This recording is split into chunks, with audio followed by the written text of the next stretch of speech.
우리 실록의 계절에 이렇게 여러 선배님들 그리고 우리 운영님들 모시고서 토론을 했습니다.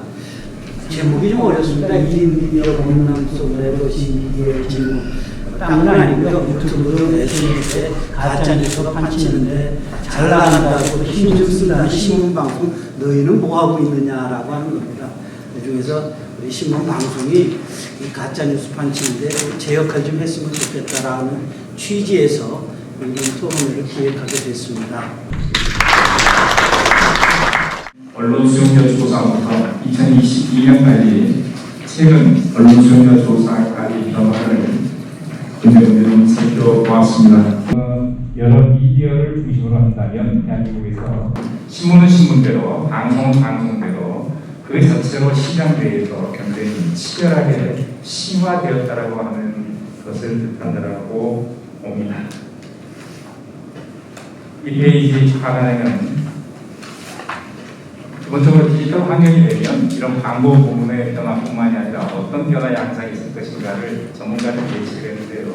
첫 번째는 이른바 우리가 저널리즘이라고 이야기하는 것들이 다양한 출구에서, 다양한 통로에서 소위 이것이 저널리즘이다라고 하는 형태로 발현될 것이라고 하는 점을 전문가들은 지적을 하고 있습니다. 그걸 엄청나게 벌금을 때렸습니다. 회사가 시청하지 말할 정도로. 미국의 자율 규제라는 것은 평상시는 그냥 놔두는데 걸리면 확산이 납니다. 예를 들면 음주운전입니다. 미국은 음주운전 단속을 안 해요. 그런데 걸리면 면허 취소입니다. 평생 면허 취소입니다. 유튜브로 사실은 전부 다 1인 매체들이 하고 있는 것을 자기들이 모아서 정보 옥탑방을 만들고 있는 거고, 넷플릭스도 따지고 보면 글로벌 미디어이기도 하면서 1인 매체입니다. 오징어 게임의 한동욱 감독이 아무 수습도 없는 분인데 넷플릭스에 가서 그냥 프로포즈만 하면 주거든요. 그 배우들하고 감독들이 모여서 그냥 넷플릭스하고 하면 됩니다. 이게 사실은 1인 매체라는 거죠. 그러니까 네트워크는 글로벌 매체고 실제 그 속성은 1인 매체고, 그러니까 이제 보도 쪽은 유튜브에서 충격을 받고 있는 거고, 엔터테인먼트 쪽은 넷플릭스라는 1인 미디어 때문에 충격을 받고 있다. 김태호 감독 같은 경우 MBC 다 이제 1인 매체로 가서 활약을 하고 있는 거죠.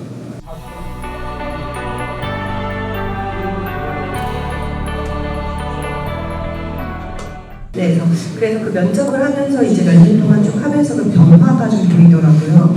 그래서 처음에 이제 다시 말씀드리면 뭐 이렇게 폭발적으로 1인 미디어나 유튜브 시장이 이제 이렇게 막 커나가고 있을 때 면접을 보러 왔는데 이른바 MBC 레거시 미디어의 대표적인 지성방송에 기장을 하겠다고 왔으면서도 그 디지털 부분에 대한 부분이 부족하다.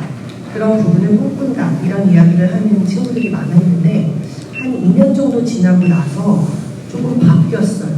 그거를 제가 현장에서 좀 느꼈는데 똑같이 레거시 미디어에 대한 바람과 기대와 본인들이 들어와서 할 역할에 대한 이야기들도 하고 디지털의 확장성에 대한 이야기도 여전히 하지만 가장 눈에 띄는 변화가 신뢰성이었거든요.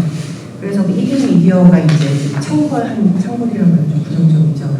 이게 많이 등장한 이후에 한 1, 2년간 그 여기에 나온 교수님이 말씀해 주신 가짜 정보, 허위 정보, 뭐 그런 부분들에 대한 것들을 많이 느꼈다고 하더라고요. 그래서 오히려 더 레거시 미디어에서 더 일을 하고 싶어졌다라고 말하는 친구들도 있었고, 저도 안에서 이제 저희도 처음에 이제 유튜브나 이런 것들을 적극적으로 받아들이고 지금도 하고 있지만 그 균형을 잡아 나가는 게 굉장히 중요하겠다라는 생각을 많이 느꼈고, 그래서 내부적으로도 저희가 그런 부분에 대해서 좀 구별을 해 나가면서 뭐 제도적인 부분이나 아니면 언어 사용법이라든지 아니면 이제 뭐 외부적인 심의보다도 내부적으로 이제 그런 레거시 미디어로서 레거시 미디어가 좀 부정적으로 쓰여가지고 그런 어떤 지상파로서 또 대표적인 방송으로서 가져야 되는 나름의 본분과 그거에 대해서 잊지 말자라는 쪽으로도 다시 가고 있는 흐름이라서 오늘 교수님들 발제 보면서 그 부분에 대해서 다시 한번 조금 더 깨닫고 깊이 생각을 해봐야겠다 생각을 했고요. 이승선 교수님께서는요, 레거시 미디어의 책무와 관련해서 기본적으로 정확하고 신뢰할 수 있는 정보를 제공하는 것이 앞으로 지금 현재로서도 해야 될 일이고 앞으로도 더 강화할 일이라고 강조를 해 주셨습니다. 그러면서 이런 표현을 하셨어요. 레거시 미디어의 책무는 진실 보도와 사실관계 확인을 강화하고 또 정치적 편향성을 해소하고 또 취재원의 익명성의 극복이 필요하다. 즉 다시 말해서 더 정확하고 더 신뢰 있는 보도를 해야 된다라는 취지로 말씀하신 것 같습니다. 반면에 정윤식 교수님은 굉장히 적나라한 말씀을 해주셨는데요. 발제문 40페이지에 보면 이런 말씀을 쓰셨습니다. 이 레거시 미디어 저널리즘의 위기라는 측면에서 공정성, 다양성, 객관성 등 전통적인 보도 문법함을 계속 유지할 것이냐, 공정성, 객관성의 명목으로, 사실 제가 이해하기로는 공정성, 객관성의 명목으로를 공정성, 객관성의 뒤에 숨어서 갈등적 의제를 회피하거나 이른바 양비론으로 자기 목소리를 내지 않고 있다, 이렇게 말씀을 주셨습니다. 되게 좀 저희 입장에서는 쓴소리인데요. 근데 현장에서 이 두 가지 말씀이 전부 다 옳은 말씀이고 맞는 말씀이신데, 현장에서 실제 취재하고 보도하고 고민하는 사람들 입장에서는 이 두 가지 가치에 대한 딜레마가 생깁니다. 정확하고 신뢰할 수 있고, 그리고 이른바 잘 확인된 정통적인 레거시 보도를 지향하자니, 그렇다면 여전히 아까 말씀하셨지만 넥타이 매고 TV 앞에 앉아서 2, 3분 내에 꼭 반드시 확인되는 얘기만 할 수밖에 없는 이런 현실인데, 그런 현실을 타파해서 1인 미디어들이 지금 소위 말해서 날것의 정보를 계속 보여주고 있는 그런 상황에서 레거시 미디어의 경쟁력은 어디에 있느냐라고 말씀을 하시면 저희 입장에서 굉장히 딜레마적인 고민에 빠지지 않을 수가 없을 것 같습니다. 그리고 실제로 그런 고민을 많이 하고 있고요. 또 그런 고민에 대한 답도 찾아오려고 노력을 굉장히 많이 하고 있습니다. 저는 두 분의 발제를 들으면서 우리가 고민하고 있는 문제들인데 아직도 답을 찾지 못하고 있는 분야에서 무엇을 말씀드릴지 참 고민입니다. 사실 우리 CBS만 보더라도 저희가 녹화뉴스가 2003년에 발족을 해서 그 당시에 이제 선풍적인 어떤 뭐라 그럴까요? 언론 시장에서 반향을 불러일으켰었는데 지금 20년이 지나고 있습니다. 그래서 내부적으로는 저희들이 녹화뉴스가 다 죽었다, 새로운 비욘드 녹화뉴스를 해야 되는데 아직도 지금 방향을 찾지 못하면서 저희들의 고민은 계속되어 있습니다. 근데 그 고민의 지점이 바로 두 분이 말씀해 주신 부분들이거든요. 전부 다 저희들이 지금 솔직히 말해서 요즘에 어떤 정치적으로는 기자 생활을 좀 하기가 힘들 정도로 압박감도 사실은 있습니다. 왜냐하면 최근에 그 MBC 기자의 개인정보에 대한 압수수색이라든지 이런 분위기들은 외람되지만 선배님들이 계실 때보다 사실은 좀 더 후배들이 어려운 입장에도 있지 않은가 생각합니다. 그 부분이 물론 옳냐 그러냐, 그 기자가 어떤 범죄적인 책임이 있냐 없냐를 떠나서 그 과정에서 지금 제기되는 그런 문제들은 상당히 좀 압박이 되는 측면이 있고요. 그런데 아까 말씀하신 대로 저희들이 그러면 진짜 뉴스를 해야 되는데 후쿠시마 오염수는 이게 진짜냐 가짜냐 사람에 따라 여러 의견이 있을 수가 두 가지 의견이 있을 수가 있거든요. 어떤 분들은 먹어도 된다고 생각하시는 분도 계시고, 다른 분들은 이건 건강에 위협적인 것이고, 야 그러면 과학적으로 풀어야 될 거 아니냐. 사실 이건 과학의 문제를 또 넘어서는 문제입니다. 또 누가 누구를 진실이라고 해가지고 과학이라고 해서 어떤 설득할 수 있는 문제도 아닌 것 같고요. 현장에서 솔직히 말해서 그럼 후쿠시마 오염수를 우리가 어떤 방향을 가지고 이 문제를 다룰 것이냐, 굉장히 컨센서스를 이루기 어려운 문제입니다.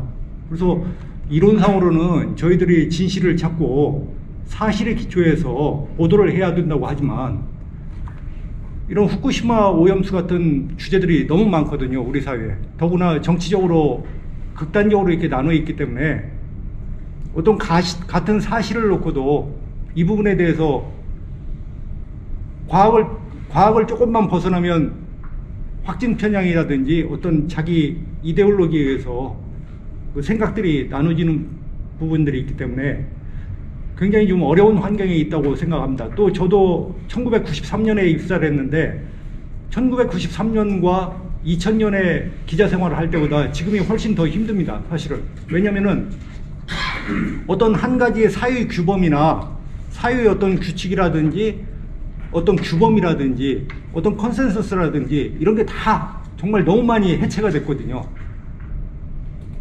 그래서 물론 기본적으로 지상파이기 때문에 공정성과 그 다음에 저희들이 1인 미디어가 할 수 없는 객관적인 어떤 지표를 찾아가려고 하지만 고민이 많이 되는 포인트가 2000년대보다는 지금이 훨씬 큽니다. 이런 부분들이 사실 현장에서 있다 보면 그러면 우리가 어떻게 가야 될 것이냐. 결국에 지금 아까 말씀하신 대로 노컷뉴스로 다시 돌아가서 모든 그 포털 뉴스에 종속되고 있는 그 언론사의 인터넷 뉴스가 클릭수가 지금 많이 떨어지고 있거든요. 그 클릭수가 떨어지는 이유는 아까 매체가 굉장히 많아졌고, 두 번째는 대부분은 우리가 네이버의 포털에 종속이 되어 있는데 네이버 자체도 지금 뉴스 클릭수가 굉장히 줄고 있습니다. 그 이유는 이제 여러 가지 뭐 넷플릭스다 뭐다 해가지고 새로운 매체들이 많이 생겼기 때문이기도 하고, 또 사람들이 다양하게 생각을 갖기 때문에 분산이 돼서 그런 것 같은데, 그러면 이 대안이 뭐냐? 저희들끼리 이제 얘기를 할 때 인덱스한 기사를 쓰자, 통찰력 있는 기사를 쓰자, 이렇게 얘기를 합니다. 그게 맞는 방향 같은데, 그러면 과연 우리들 기자들 가운데 정말 인덱스하게 쓸 수 있는 기자, 그 다음에 통찰력 있는 기자, 통찰력 있는 기사를 쓸 수 있는 기자가 내부에 도대체 몇 명이나 있는 거냐? 여러분들이지만 선배님들이 보실 때 저희들이 부족하고 늘 부족하다고 느끼시지만 저희들도 마찬가지로 후배들을 보면 또 마찬가지로 또 부족하고 안타까운 점들이 저희들도 이렇게 보게 되거든요, 안에서. 요즘 회사, 여러분들이 떠난 회사가 YTN을 중심으로 어떻게 돌아가고 있는지를 좀 말씀을 드리고 싶습니다. YTN은 아예 회사가 통째로 누군가에게 넘어갈 처지에 놓여 있습니다. 그런데 이 민영화라는 것이 회사 입장에서 볼 때는 아주 부정적인 방향으로 흘러가고 있고, 왜냐하면 YTN을 민영화하는 목적은 YTN을 살려보자는 뜻이 아니라 너희 놈들 좀 혼나봐라 라는 목적에서 민영화가 추진되고 있기 때문에 YTN의 입장은 굉장히 어렵다.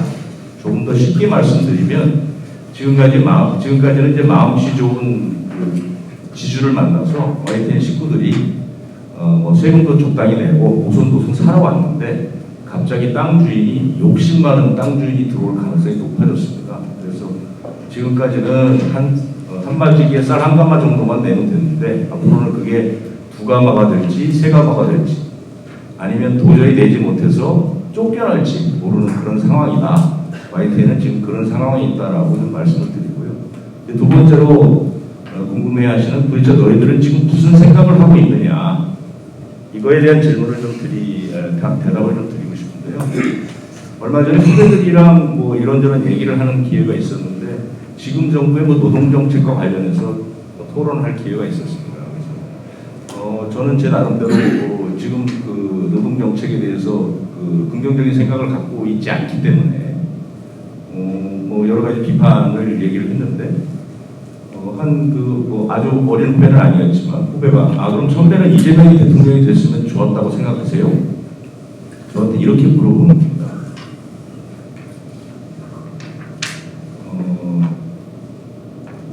이게 이제 언론사, 우리가 기자로서 갖고 있는 정체성, 그 다음에 보도를 어떻게 할 것인가에 대한 고민이 바로 이런 정파성에 완전히 함몰되어 있는 것이 지금 언론사다.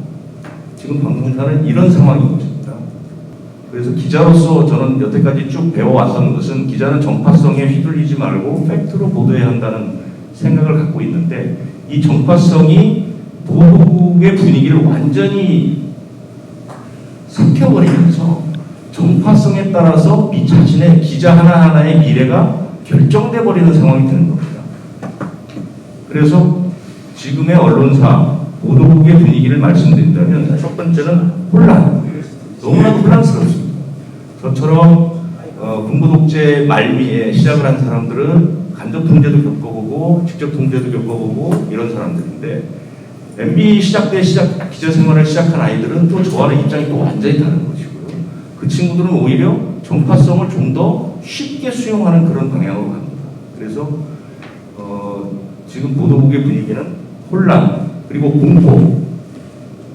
지금 정부는 MB 박근혜 때처럼 직접적인 통제로 다시 회귀하는 느낌을 강하게 받는 데다가 전파성까지 끼어들다 보니까 혼란스럽고 공포스러운 게 사실입니다. 그러다 보니까 많은 동료 후배들은 전파성에 몸을 맡겨버립니다. 그래서 기자가 기자와 정부의 정책을 논의하는데 당신은 이재명이 좋아? 나빠? 이재명이 나쁜 놈? 안 그러면 너 술이나 처먹는 놈? 이런 식으로 얘기가 나온다는 거죠. 언론학적으로 볼 때 텔레비전 뉴스에 종사하는 우리 저널리스트들의 가장 기본적인 원칙은 진실한 보도이어야 하는데, 지금 보도국은 이 정파성에 매몰돼서 많은 구성원들이 좌와 우로 나눠서 길바닥 또는 정치판과 똑같은 싸움을 벌이고 있다. KBS, MBC, SBS, YTN, 저희 엠넷도 마찬가지고 CBS도 마찬가지인데, 다들 유튜브의 범람 속에서 유튜브에 대응하기 위해서 각사 기자들 개개인의 그런 유튜브 활동도 적극적으로 지원하고 있고, 또 인터넷 디지털 뉴스부라든지 등등을 통해서 미디어 부서를 만들고 또 회사를 만들고 거기에 일반적으로 그냥 현장을 취재하고 있는 기자들을 대거 투입해서 그쪽 부분도 강화하고 있는 노력을 하고 있습니다. 그럼에도 불구하고 지금의 위기를 겪고 있습니다. 이 수용자들 입장에서 보면은 뉴미디어, 1인 미디어는 피할 수 없는 흐름인 것 같습니다. 그리고 그 미디어 생태계의 어떤 성장이라든지 그런 측면에서 봤을 때 기존의 레거시 미디어들이 받는 규제를 똑같이 적용해서 그들을 억누르는 것은 장기적으로 봤을 때는 바람직한 방향은 아닌 것 같습니다. 먼저 정치 권력과의 싸움입니다. 항상 정치 권력은 미디어를 장악하고 싶어합니다. 특히 기존의 전통적인 레거시 미디어들을 더 장악하고 싶어합니다. KBS 분리 증산도 마찬가지고 YTN 매각 문제도 마찬가지고 MBC에 대한 압수수색도 마찬가지인데, 정치 권력은 등장하는 순간 자신들에게 호의적이지 않은 언론을 장악하고 싶어합니다. 그래서 각종 제도적인 또 여러 가지 행정적인 규제를 통해서 유일하게 갖고 있는 거죠. 정부가 갖고 있는. 그래서 언론을 장악하고 있는데, 이런 정치 권력과 맞서 싸우기 위해서는 언론들의 이른바 콘트라스트, 조합주의가 좀 필요하다고 저는 생각을 합니다. 그게 어떤 집단 이기적인 것이 아니라 언론인들이 생산적인 발전을 위해서 연대하는 것이 필요하다고 생각을 합니다. 그런데 지금 우리 한국의 언론들은 이 정치 권력과의 싸움에서 과연 코퍼레티즘적인 어떤 연대를 하고 있는 것인가? 전혀 아닌 것 같습니다. 보면은 KBS의 분리징수를 가장 찬성하는 매체는 조선일보를 비롯한 보수언론들입니다.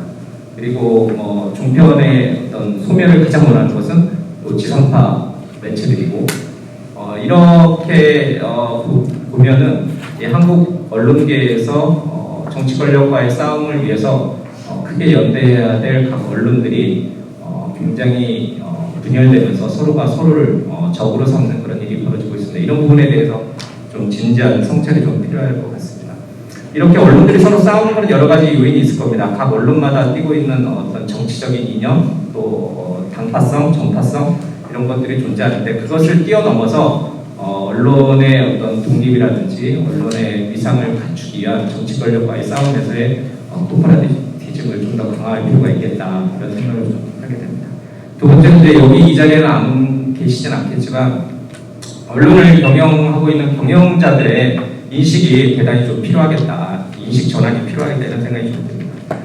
사실 언론을 경영하는 경영자 입장에서 보면 매출 압박이라든지 시청률 압박을 상당히 강하게 받고 있을 텐데, 매출 압박과 시청률 압박을 받는 경영진이 할 수 있는 것은 딱 한 가지밖에 없습니다. 밑에 소속되어 있는 언론인들을 소위 말해서 강하게 조져서 매출을 많이 받고 그리고 시청률을 높이는 겁니다. 시청률을 높이기 위한 방법은 굉장히 간단합니다. 앞서 이제 사례로 나와서 좀 죄송스럽긴 하지만 아시아나 항공 승무원이 막았다. 이것을 사실 팩트 체크를 할 시간이 필요 없습니다. 일단 그 사진 한 장이 중요하고 그 사진 한 장을 통해서 시청률이 올라가고 인터넷 조회 클릭수가 높아지는 것을 경영자들은 바랍니다. 그거에 길들여지는 거죠, 기자들은. 그런 부분에서 경영자들의 뭔가 좀 인식 전환이 필요하겠다. 제가 뭐 발제를 할 자격이 있는 것 같지는 않고요. 지금 수신료 분리징수 상황에 대해서 간략하게 설명을 드리고 그리고 회사의 대응 상황을 설명을 드리는 걸로 가름할까 합니다. 잘 아시겠지만 상황을 먼저 설명을 드리면 수신료 분리징수안이 어제 방송통신위원회 전체 회의에 보고가 됐습니다. 안건으로 올라간 건 아니고요. 보고가 돼서 결과적으로 접수가 됐습니다. 그래서 빠르면 이번 주 안에 입법 예고가 될 예정이고요. 앞으로 남아있는 절차는 법제처 심의, 차관회의, 국무회의, 대통령 제가 이 과정들이 남아있는데요. 이 과정들이 빠르면 3개월 안에 다 끝날 수 있습니다. 그래서 시간이 많지 않은 상황이라는 점을 먼저 설명을 드리고 싶고요. KBS 내부의 대응 상황을 설명을 드리면 지금 어쨌든 비상대책회의라고 표현을 해야겠죠. 쉬운 말로. 구성이 되어 있습니다. 그래서 당연히 임원들이 다 들어가 있고요. 분과가 한 4개 정도로 나눠져 있습니다. 총괄기획 분과가 있는데 이건 전략기획실장이 분과장을 맡고 있고요. 단계별 위기관리 그리고 법률 대응을 어떻게 할지를 이 분과에서 총괄을 하고 있습니다. 두 번째가 협력분과입니다. 보도본부장이 분과장을 맡고 있고요. 이 부분은 이 분과에서는 이제 의견 주도층을 어떻게 설득할 것인가. 쉽게 얘기해서 저희가 최근에 뉴스에서 수신료 문제에 관한 꼭지들을 다양하게 다루고 있습니다만 여길 비롯해서 이제 공영미디어 연구소 같은 경우에는 학자들과 어떻게 연계해서 이 문제를 풀어갈 것이냐, 그 시청자센터 같은 경우에는 시청자위원이나 시청자들을 어떻게 설득할 것이냐, 이렇게 쉽게 말씀드리면 이런 작업이 좀 진행 중입니다. 그리고 이제 대국민 커뮤니케이션 분과가 있는데요. 여기는 편성본부장이 분과장을 맡고 있고 공영방송의 역할과 수신료에 대한 홍보를 맡게 됩니다. 여기는 그 프로그램이나 저희 아니면 라디오 프로그램이나 이렇게 시사교양, 제작, 라디오 이런 각종 방송들을 통해서 어떻게 KBS 역할을 설명할 것이냐 이 부분을 중점적으로 맡고 있고요. 네 번째 분과가 산업 커뮤니케이션 분과인데요. 이 부분은 경영본부장이 분과장을 맡고 있고 이 부분은 이제 쉽게 얘기하면 기업의 사내 홍보 역할과 똑같습니다. 우리 사내 구성원들도 수신료의 영원이라든지 수신료의 역할이라든지 아니면 수신료가 어떤 그 용도나 목적으로 운영되고 있는지 사실은 본인이 하고 있는 일에 매몰돼 있고 집중하다 보면 저희 내부 구성원들도 잘 모릅니다. 저도 완벽하게 파악하고 있지 못할 정도로 그냥 분야가 넓고 많기 때문에 이 부분에 대한 홍보 그리고 알리는 역할을 맡고 있습니다. 이렇게 4개 분과에서 역할을 수행을 하고 있고요. 일단 지금 수신료 분리징수 권고안의 문제점에 대해서 간략하게 설명을 드릴까 합니다. 이게 저희 경영본부에서 어제 내부에 발표는 아니고요. 내부에 공유한 자료인데 내외부에 공통적으로 공유할 수 있다라고 설명을 들어서 제가 KBS 대표에서 간략하게 설명을 드리도록 하겠습니다.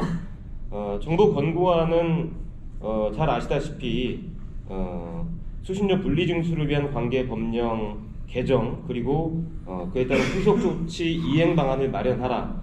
요게 핵심입니다. 그러면서 동시에 국민 눈높이에 맞는 공영방송 위상 그리고 공적 책임 이행 방안을 마련해달라 이렇게 주문을 했습니다.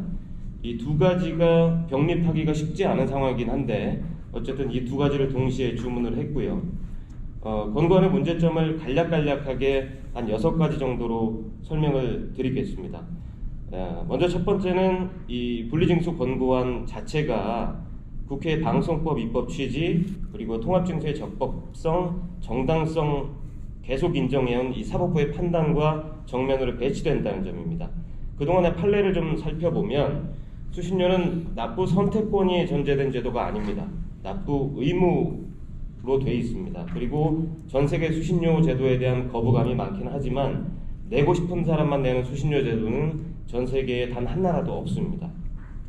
그리고 이 수신료는 헌법재판소에서 이미 결정을 내렸다시피 실제 방송 시청 여부와는 관계가 없는 그런 특별 부담금으로 명시가 되어 있습니다. 그러니까 과거에는 시청료였죠. 근데 이걸 용어를 수신료로 바꾸면서 방송 전파를 KBS가 쏘고 언제든지 수신할 여건이 되는 사람은 내야 하는 의무 부담금, 특별 부담금으로 명시가 되어 있습니다. 여기 계신 선배님들은 많이 다 알고 계신 내용이겠죠. 그리고 판례를 살펴보면 이 방송 내용에 대한 불만이 있다고 해도 수신료가 특별 부담금에 해당하는 이상 분리 고지 방식을 통한 납부 거부도 인정되지 않는다. 이게 법원 판결의 취지라고 저희는 파악을 하고 있습니다. 지금까지 이제 법원의 사법부의 판단과 배치되는 부분을 설명을 드렸고요. 이 두 번째는 이 통합징수 그리고 분리징수는 사회적 합의가 필요한 사안이라는 점입니다. 이 통합징수가 도입된 게 1994년입니다. 그러니까 93년에 문민정부가 들어서면서 이 행정 쇄신 과제의 하나로 당시에 시청료였죠. 이 문제가 논의가 됐습니다. 당시에도 시청료를 납부하지 않겠다라는 그 사회적인 그런 반발이 좀 있었고 상당히 컸던 시기였습니다. 그래서 이 부분에 대한 문제를 해결하기 위해서 94년에 한 7개월 동안 수신료 개선 방안에 대한 협의가 진행이 됐습니다. 그 결과가 지금의 수신료 제도입니다. 1TV에는 광고 방송을 폐지하고 대신 저소득층 같은 사회 취약계층에 대해서는 수신료 면제를 확대한다. 다만 수신료 그 징수의 비효율성을 제거하기 위해서 정기요금과 병합, 통합징수한다. 이게 당시에 사회적인 논의를 거쳐서 결정된 그런 사안입니다. 그리고 세 번째로는 이 통합징수제도의 효율성 측면입니다. 다 아시다시피 1981년 이후에 KBS 수신료는 2,500원으로 40년 넘게 지금 유지되고 있습니다. 이 통합징수 제도가 도입되면서 수신료 징수율이 굉장히 높아졌기 때문에 사실상 수신료 인상 효과를 거뒀다고 해도 무방합니다. 그래서 사실은 국민들에게 부담을 더 지우지 않으면서 KBS 나름대로 콘텐츠 경쟁력을 살려가면서 어떻게 보면 KBS의 공적 서비스를 위한 재원을 자체적으로 훨씬 더 많이 마련하는 이런 시스템으로 지금까지 버텨왔습니다. 참고로 말씀드리면 1993년에 수신료 징수 비용이 717억 원이었습니다. 이때는 수신료를 직접 거들어 다녔던 시기였고요. 그러다 보면 민원도 많이 발생할 수밖에 없고 수신료를 거두려고 하면 수신료를 걷는 사람이 필요합니다. 그만큼 인건비가 더 들어갈 수밖에 없는 그런 상황이었는데요. 2022년에 수신료 총 징수 비용은 660억 원입니다. 수신료 징수율이 100% 가까이 달성됐는데도 불구하고 수신료 징수 비용은 오히려 30년 전보다 훨씬 적어졌습니다.